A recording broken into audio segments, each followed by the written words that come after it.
எல்லாருமே நான் இவ்வளவு விஷயம் சொன்னது எப்படி சொன்னேன்னு நினைக்கிறீங்க? இன்னைக்கு ராமதாஸ் அவர்கள் சொன்ன எல்லா விஷயமும் ஒரு வாரத்துக்கு முன்னாடி நான் சொல்லியிருக்கேன். அவங்க வீட்டில் நடந்த சண்டையை நான் சொல்லியிருக்கேன். அந்த குடும்பத்துக்குள்ள என்ன நடக்குது, அவங்க என்ன முடிவு எடுக்கிறாங்க, எந்த கூட்டணி போறாங்கன்னு எல்லாமே நான் தொடர்ந்து 7 வருஷமா சொல்லிட்டு தான் இருக்கேன். அந்த கட்சி அது எப்படிங்க இங்க சொல்ல முடியும்? அது அது அது எப்படி சொல்றது? அது நல்லாவா இருக்கும்? அது கிடையாதுல்ல. ஸ்லீப்பர்ஸ் எல்லாம் இல்ல, கட்சியில இருக்க 2ஆம் கட்ட தலைவர்கள் அத்தனை பேருமே என் கூட தொடர்பில் தான் இருக்காங்க. மாவீரன் காடுவெட்டியார் அவர்களோட விசுவாசிகள் தான் கட்சியில இருக்காங்க அத்தனை பேருமே. காடுவெட்டியார் அவர்களை பார்த்து தான் இளைஞர்கள் அந்த கட்சியில சேர்ந்தாங்க. ஒரு இளைஞர் பட்டாளம் அதிகமா இருக்க கட்சின்னு பெருமையா சொல்லிக்கிட்டார் அன்புமணி அவர்கள் வந்து பாட்டாளி மக்கள் கட்சி தான். அந்த இளைஞர் பட்டாளம் சேர்த்ததே காடுவெட்டியார் அவர்கள் தான். கட்சிக்குள்ள இருக்க 2ஆம் கட்ட தலைவர்கள் நிறைய பேர் அறிமுகப்படுத்தினது, உருவாக்குனது, அவங்க கூட தோல் கொடுத்து நின்னது காடுவெட்டியார் அவர்கள் தான். ராமதாஸ் அவர்களோ அன்புமணி அவர்களோ எங்கேயுமே போல. ராமதாஸ் அவர்களே சொன்னது அன்புமணியை பார்த்து என்னன்னா, அசம்பிளி பார்லிமெண்ட்டுக்கு போப்பானா போக மாட்டாரு, யாருகிட்ட போனாலும் அது கெடுதல் தான். நான் என்ன சொல்றேன், அந்த தியாகிகள்கிட்ட கட்சியை கொடுத்துருப்பாங்க. அவங்க இந்த சமுதாயத்துக்காக உயிரே விட்டவங்களை தாண்டி நீங்க எந்த விதத்துல எலிஜிபிள் கேண்டிடேட் நான் கேட்கிறேன்.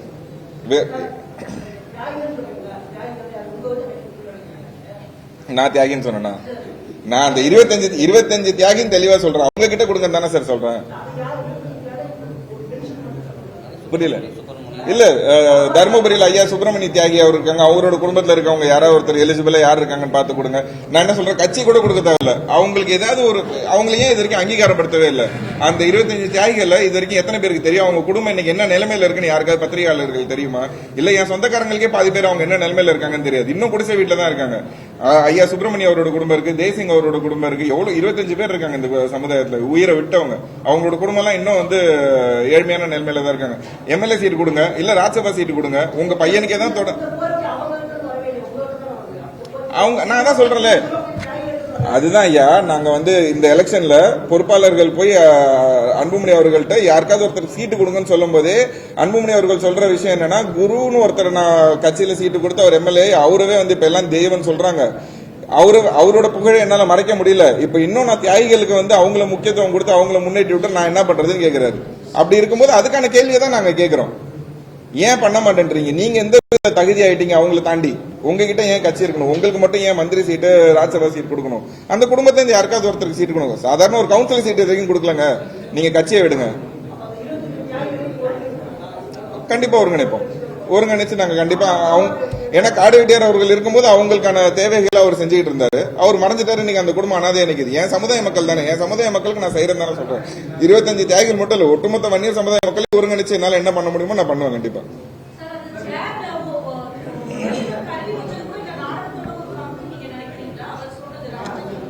அன்புமணி அவர்கள் வந்து எங்க கிட்ட 7 வருஷத்துக்கு முன்னாடி எங்க அப்பா பைத்தியம், நீங்க அவர்கிட்ட போய் எதுவும் பேசாதீங்கன்னு சொன்னவர்.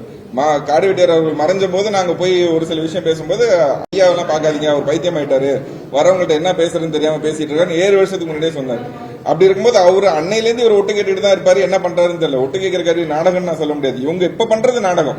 இவங்க 2 பேருக்குள்ள சண்டை ஒண்ணு பண்றாங்கல்ல, அது வந்து எப்ப வேணாலும் இவங்க சமாதானம் ஆயிடுவாங்க. அதை தான் நாடகம் சொல்றேன். இவங்க அடிச்சுக்கிறாங்க போறாங்க எல்லாமே எதுக்காக? வெறும் பணத்துக்காகவும் பதவிக்காகவும்.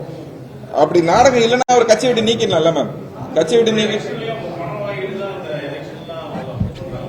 ஆமா, இது எல்லாம் நீங்க எல்லாம் சொன்ன உண்மைதாங்க. இது நீங்க எல்லாம் சொன்னதான் நான் திரும்ப பிரதிபலிக்கிறேன். இது நானா போய் கண்டுபிடிச்சு நான் எடுத்துன்னு சொல்ல, நீங்க எல்லாம் சொன்னீங்க, அதை நான் இங்க சொல்றேன். எவிடன்ஸ்னா நீங்க தான் எனக்கு கொடுக்கணும்.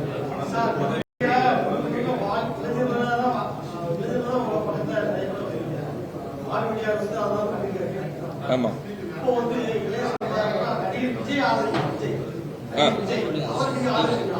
புரியலங்கய்யா.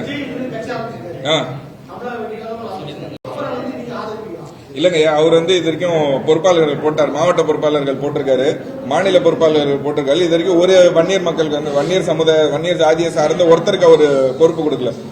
அவரும் வன்னியர் எதிர்ப்பு அரசியல தான் பண்றாருன்றது எங்களுக்கு இருக்கு. அவர் வன்னியர் ஆதரிச்சு அரசியல் பண்றாருன்னா அவர் ஆதரிப்போம். அவர் வன்னியர் எதிர்ப்பு அரசியல் அவர் நின்றாருன்னா அவரும் எதிர்ப்போம் நாங்க.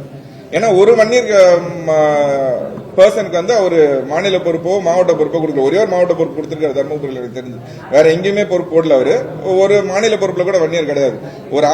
ஒரு பெரும்பான்மை சமுதாய மக்கள்ல இருந்து ஒருத்தர் கூட ஒரு கட்சியில போடலன்னா இவர் எப்படி கட்சி நடத்திடுவார்? எப்படி வட மாவட்டங்கள் அவரோட கட்சி ப்ராஸ்பரஸா இருக்க முடியும்? நான் பேசுறேன், நீங்க கேள்வி கேட்டீங்க, பேசிக்கிட்டே இருந்துட்டேன், அவ்வளவுதான்.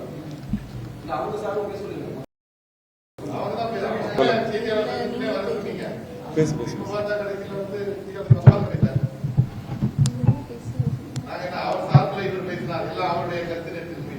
இல்ல அப்படி இல்ல, கேள்வி கேட்டீங்க, அதுக்கு பதில் சொல்ல ஆரம்பிச்சா அப்படியே பேசிட்டோம்.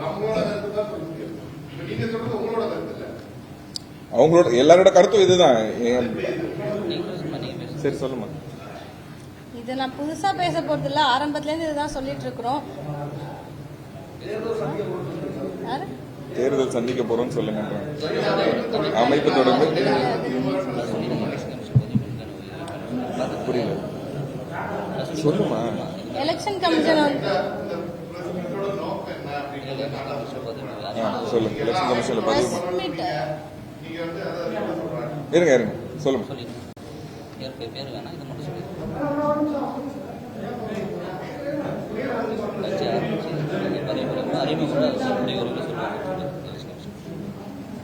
சொல்லுங்க. சொல்லாமா. கட்சி ஆரம்பிச்சு அது எலெக்ஷன் கமிஷன் ரெஜிஸ்டர் பண்ண போறோம். அது என்னைக்குன்னு கூடிய சீக்கிரமா கண்டிப்பா நாங்க சொல்றோம். அதுக்கான பிளான்ஸ் இருக்குது. இதுக்கு பிரஸ் மீட்டுக்கான நோக்கமே மெயினா வந்து ஐயாவும் இந்த அர்ச்சனையா இந்த மாதிரி நாடகம் ஆடுறாங்களே, இது இன்னமும் தொடர்ந்துட்டு இருக்கே அப்படின்னு சொல்லி இதை பத்தி பேசுறதுக்காக தான் வந்தோம். ஏன்னா அந்த காலத்துல இருந்து அப்பத்துல இருந்து அப்பாவை வச்சு இதுவரையிலும் அப்பா 2016 வரலையுமே அவர் இருந்ததுனால தான் ஓட்டு வங்கி அதிகமா இருந்துச்சே தவிர, அவர் இறந்ததுக்கு அப்புறம் 2019, 21, 24 மூணு வருஷமே தோல்வியை தான் சந்திச்சாங்க. இவங்க கூட்டணியோட சேர்ந்து இவங்க வந்து மக்களுக்காக பாடுபடல, கூட்டணியோட சேர்ந்து அவங்களோட அரசியல் லாபத்துக்காக பணப்பெட்டியும் ஸ்வீட் பாக்ஸும் வாங்குறதுல அவர் குறியா இருக்கிறாரு. அது இதே போல இவங்க என்ன வேணாலும் நடக்கலாம். எங்க அப்பாவை சூழ்ச்சியா கொன்னாங்க. ஐயா வந்து அது இன்னும் வெளிப்படையா சொல்ல மாட்டாங்க. அது இன்னும் கொஞ்சம் அவர் சொன்னா நல்லது. அவருக்கு எல்லாமே இவங்க தான் கொன்னாங்க அப்படின்றது முழுசா தெரியும். இருந்தாலுமே அவர் சொல்ல மறுக்கிறாரு. ஏன்னா அவரோட பையன்ற ஒரே காரணத்துக்காக அவர் மறுத்துட்டு இருக்காரு. அப்பனா இதுலயே தெரியுது இவங்க 2 பேரும் அரசியல் நாடகம் தான் நடத்திட்டு இருக்காங்க இந்த மக்கள் வச்சு. இன்னமும் இந்த மக்கள் வந்து இவங்களை நம்பி ஏமாறாம போகாம இருந்தா நல்லது. திருமாவளவன் அண்ணன் இருக்காங்க, அவங்க வந்து வெற்றி வாய்ப்பை சூடிட்டு இருக்காங்க அப்படின்ற ஒரே காரணத்துக்காக தான் இவர் வந்து இன்னும் இந்த மாதிரி நாடகம் ஆடிட்டு இருக்கிறாங்க. இவங்க மொத்தமா தோல்வியை சந்திச்சிட்டு இருக்கிறாங்க ஐயா அவர்கள். அதனால நாங்க வந்து கட்சி அனௌன்ஸ் பண்ண போறோம். அது என்னைக்கு டேட் அப்படின்றத வந்து கன்ஃபார்ம் பண்ணிக்கலாம்.